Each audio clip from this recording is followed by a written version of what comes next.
हाँ प्यारे विद्यार्थियों, एक बार फिर से आपका स्वागत है।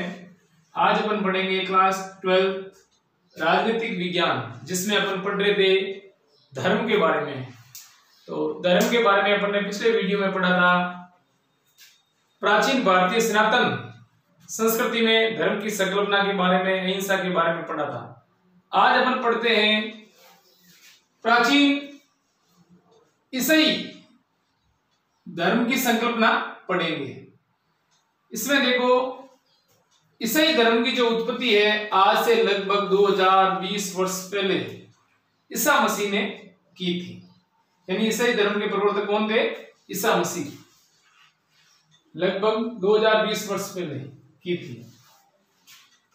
इस धर्म की जो प्रमुख मान्यता है, यानी इसमें प्रमुख क्या क्या लक्षण है, क्या प्रमुख महत्व की बातें हैं, इसमें देखो ईसाई धर्म की मान्यता में देखो, पहला है ईसाई धर्म एकेश्वरवादी धर्म है, यानी एक ही ईश्वर में आस्था या विश्वास रखता है।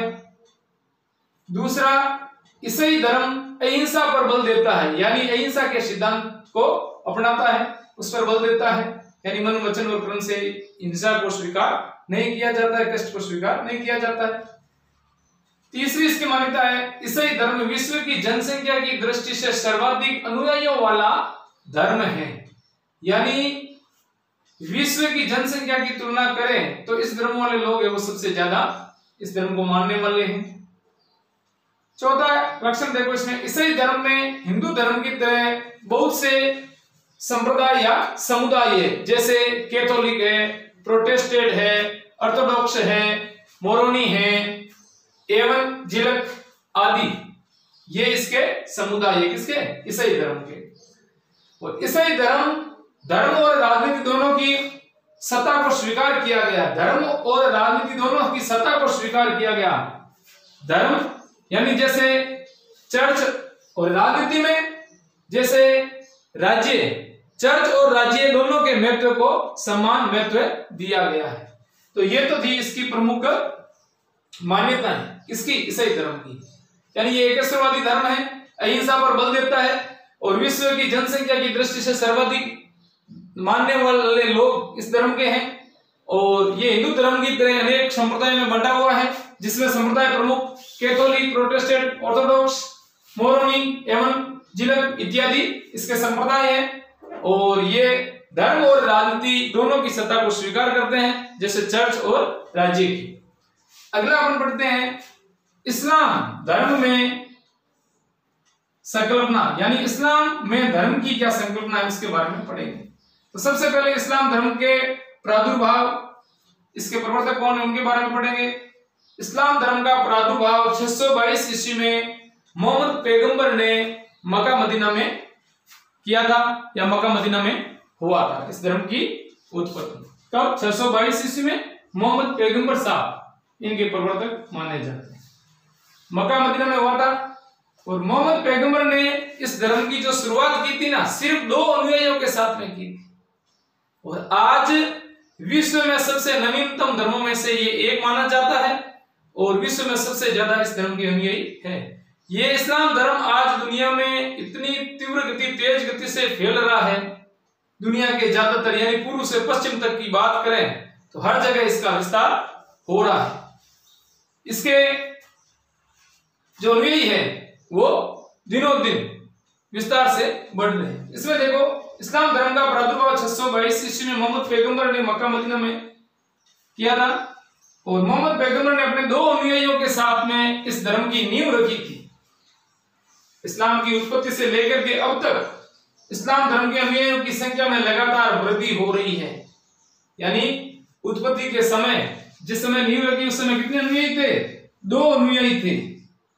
और आज दुनिया की आबादी का हर 5वां शख्स व्यक्ति इस्लाम धर्म का है और सबसे नवीन धर्मों में से एक माना जाता है। तो कितनी तीव्र गति से इस धर्म का विस्तार हो रहा है, लगातार वृद्धि हो रही है। आज दुनिया की लगभग करीबन 1.5 अरब आबादी से भी ज्यादा की आबादी इस्लाम धर्म के अनुयायियों की है। दुनिया की कुल आबादी का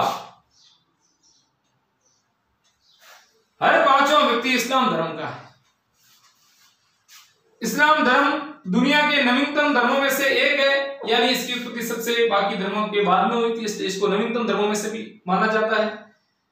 और भौगोलिक दृष्टि से विश्व के प्रमुख जो केंद्रीय भाग है, यानी दुनिया में जो प्रमुख स्थल है, वहां इस्लाम का आधिपत्य है, दबदबा है, प्रभुत्व है, एकाधिकार।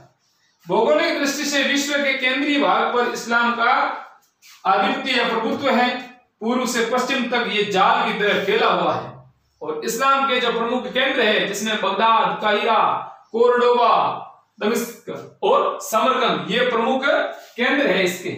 और यहाँ धर्म की आड़ में ये प्राचीन परंपराओं को नजरअंदाज किया जा रहा है अपने धर्म के विस्तार के लिए, फैलाव के लिए।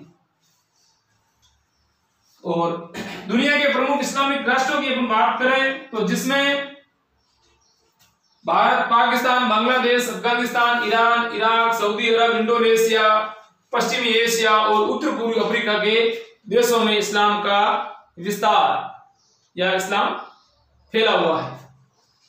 अब अपन इस्लाम की जो प्रमुख मान्यता है, यानी जिस समय इस्लाम की उत्पत्ति हुई थी उस समय की उनकी सैद्धांतिक बातें और आज की जो बड़ी बातें देखें तो उसमें कितना अंतर आया है। तो उनकी प्रमुख लक्षण क्या थे, प्रमुख मान्यताएं क्या थी। तो देखो, इस्लाम की प्रमुख मान्यता में पहली मान्यता यह है, पहला लक्षण यह है कि इस्लाम धर्म व राजनीति में भेद नहीं करता है। प्रमुख बात यह है कि धर्म और राजनीति में किसी भी प्रकार का कोई भेद नहीं किया जाता है। नंबर 2, इस्लाम एकस्वरवाद में विश्वास करता है। जैसे ईसाई धर्म में भी एकस्वरवादी धर्म है, सनातन धर्म भी था, उसी प्रकार इस्लाम भी एकस्वरवाद में विश्वास करता है। तीसरा, मौलिक रूप से, यानी जिस समय इस्लाम की उत्पत्ति हुई थी उस समय उनका वास्तविक स्वरूप कैसा था। मौलिक रूप से इस्लाम में अहिंसा और नैतिकता पर बल दिया गया था, यानी उत्पत्ति के समय अहिंसा और नैतिकता की बातों को विशेष महत्व दिया जाता था। परंतु वर्तमान में इनके स्वरूप में बदलाव आया। बदलाव किया किसने? जो इस्लाम कट्टरपंथी है ना, उन्होंने बदलाव किया। परंतु वर्तमान में इस्लाम के नाम पर बढ़ रही धार्मिक कट्टरता, और धार्मिक कट्टरता हमेशा सांप्रदायिकता को जन्म देती है, जो विश्व शांति के लिए क्या है, खतरा पैदा करती है। परंतु वर्तमान में इस्लाम के नाम पर बढ़ रही धार्मिक कट्टरता ने विश्व के लिए खतरा पैदा किया है। यानी जैसे उदाहरण के रूप में आज धार्मिक कट्टरता की आड़ में जगह जगह ये जो इस्लाम आतंकवादी गतिविधियां हमें देखने को मिलती है, और आतंकवाद विश्व के लिए खतरा है। इस्लामिक राज्यों में अब देखो आगे और बात करते हैं। ये जो नैतिकता और अहिंसा को नजरअंदाज करने के बाद में क्या इस्लामिक राज्यों में लोकतंत्र का अभाव पाया जाता है। यानी जहां जहां इस्लामिक राज्य है, इस्लाम धर्म के प्रभुत्व एकाधिकार वाले जो राज्य है, वहां लोकतांत्रिक शासन व्यवस्था नहीं, या तो राजतंत्र है या वहां सेना का शासन है, यानी विधिवत रूप से चुनी हुई लोकतांत्रिक सरकार को उखाड़ फेंकते। जैसे अपन उदाहरण के रूप में अपने पड़ोसी देश पाकिस्तान का ले लेते हैं। तो जब देश आजाद हुआ, भारत और पाकिस्तान आजादी के साथ साथ में देश के टुकड़े हो गए थे, पाकिस्तान अलग हो गया था। तो 1947 से लेकर के 70 तक वहां तानाशाहों का शासन था। और आज भी कहने को तो लोकतांत्रिक सरकार है, लेकिन जो लोकतांत्रिक सरकार है वो सेना के इशारे पर या आतंकवादियों के इशारे पर काम कर रही है। तो इस्लामिक राज्यों में क्या है, लोकतंत्र का अभाव पाया जाता है। और कई बार चुनी हुई सरकार को अपदस्थ करके सेना का प्रमुख है वो सत्ता हत्या भी लेता है। ये पाकिस्तान में ऐसे उदाहरण कई बार देखने को मिलते हैं। तो यहाँ जहां क्या इस्लामिक राज्यों में लोकतंत्र का अभाव पाया जाता है, जैसे उदाहरण के रूप में पाकिस्तान का ले लो, ईरान, इराक, सऊदी अरब, ये भी अपन ले सकते हैं, तानाशाह शासक प्लस महाराजतंत्र। और अगला है इस्लाम आध्यात्मिक व लौकिक में और अलौकिक व्यवहारिक में धर्म और धर्मनिरपेक्षता में किसी भी प्रकार का भेद नहीं करता है। तो ये तो थी इसकी प्रमुख लक्षण और मान्यताएं किसकी, इस्लाम धर्म की।